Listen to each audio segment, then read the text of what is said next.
Pag-aralan natin ang totoong value ng 1 peso na 1972 at saka tong 1 peso na 1974. Okay?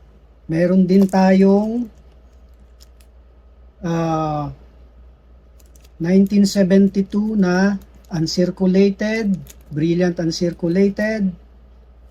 Tapos 1974 na brilliant uncirculated din.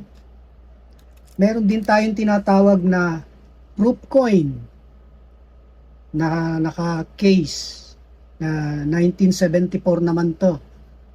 Set po yan. Okay? Nakalagay yan dito sa box. Alamin natin ang lahat ng totoong value nitong mga to para wag po tayong maloko na nagsasabing yung mga ganitong coins 5,000, 100,000 hanggang 1 million. So mamaya pag-aaralan natin yan. So sa mga bago lang sa channel ko, subscribe lang po kayo, follow nyo lang ako para masundan natin yung mga totoong value ng mga common coins para hindi po tayo maloko ng mga fake vlogger. Okay? Hanggang mamaya po. Maraming salamat po.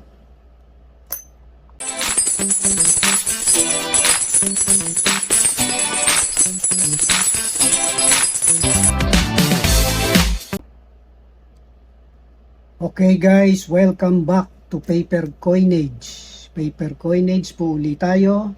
Ang topic natin itong medyo nagba-viral na 1 peso na 1972 tsaka 74. Yan, parehos po yan na 1972 na 1974. Mga common coins lang po ito. Okay? Ito ay circulated kung tawagin. Ibig sabihin ng circulated, ginamit po sa publiko na pambayad, panukle, pambayad, panukle, pasalin-salin. Kaya common lang po siya, puro gasgas na, medyo nakakalbo na. So yan po ang ibig sabihin na circulated. Okay? Ngayon, ang detalye po nito, ito po ang metal po nito ay copper, zinc, nickel. Okay? Ang mintage po nito, ang ibig sabihin po ng mintage ay yung minting coins. Kung sakaling kailangan to, importante. Mintage meaning, o yan po, minting of coins. Okay? Sa Tagalog naman,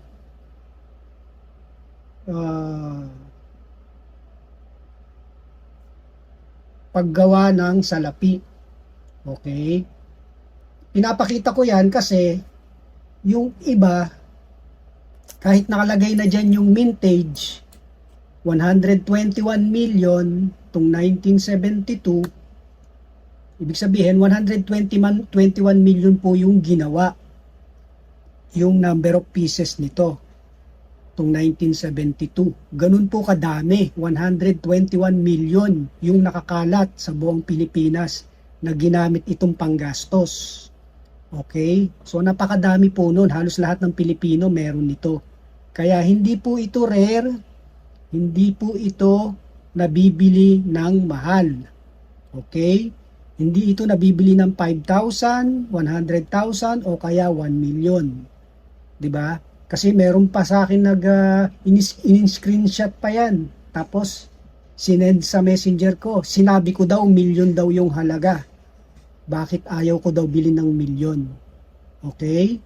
So sana maging matalino tayo. Wag natin ipakita na sabi nga ng ngongo momo. Wag tayong maging momo. Okay? Mintage po yan. Wala naman nakalagay dyan peso o kaya value. Diba? Ang nakasulat dyan, mintage So, pinakita ko na sa inyo meaning ng mintage. So, yun po. Common lang po yan. Million po ang pirasong ginawa nito. Okay? Yung 1972, 121 million plus. Itong 1974, 45 million plus. Tapos, itong tinatawag na proof coin, ito po yan, yung 1974 na proof coin. Yan po yung 10,000 lang ang ginawa. So, ngayon, isa-isahin natin ang value. Etong common na to, kay 1972 pa siya o 1974, parehas lang po ng value yan. Sa ngayon, 2025 na, o kahit last year pa, naging viral ito, sa ngayon, wala na pong value to. Dati, mga bago mag-pandemic, 6 years ago, meron ako nakikitang ilan-ilan na nagpo-post nito na bumibili. Legit buyer. Pero, 3 piso isa ang sabi niya. Hindi 5,000, hindi 100,000, hindi 1 million. 3 piso lang ang isang piraso, which is legit buyer yon.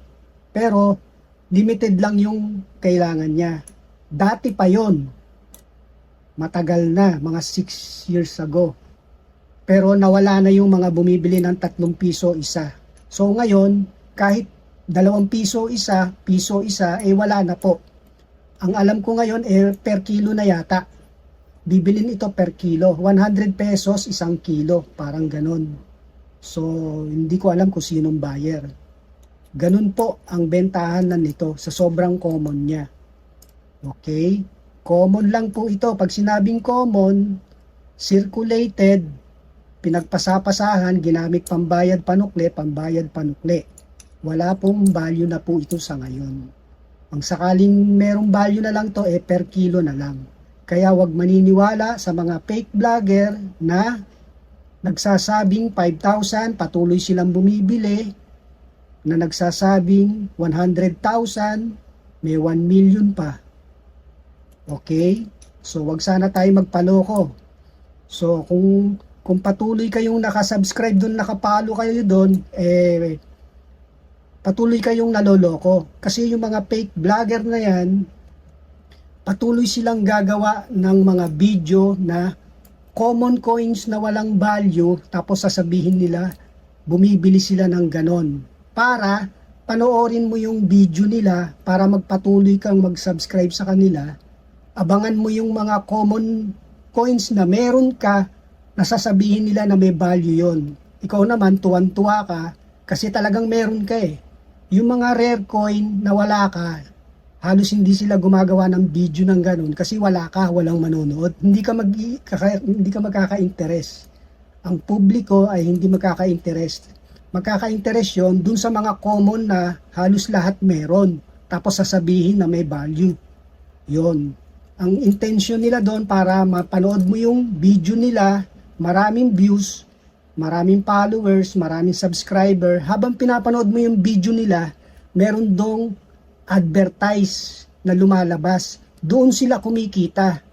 So, dahil naloko ka, kinuha nila yung time mo, kumikita siya doon. Pero ikaw, patuloy ka naniniwala na merong value. Pero wala naman.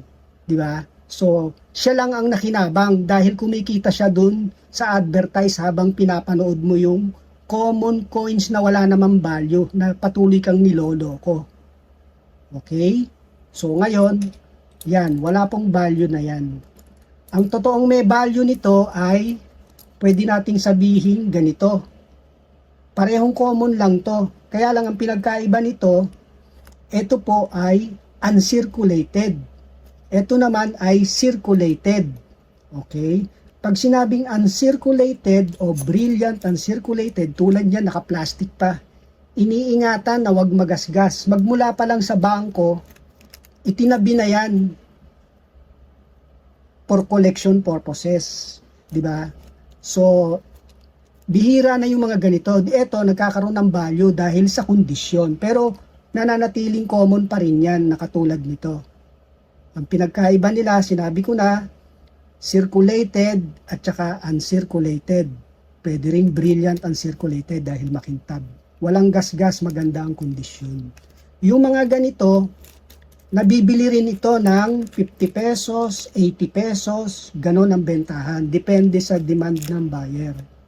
So, yun po. Huwag kayong magkakamali baka sasabihin nyo, itong sinabi ko, uncirculated, sasabihin nyo 50 pesos o 80 pesos. Huwag sanang maging momo. Okay? So, yan po ang difference ng mga yan. Meron din tayo nitong set coins. Ayan. Lahat uncirculated po yan. Brilliant uncirculated yan. Kumpleto po yan. Meron pong mga 50 centavos hanggang 1 centavo. Nabibili naman yung mga ganito more or less 250 pesos. Set na po yun. Ilang coins ba yan? Isa-isahin nga natin.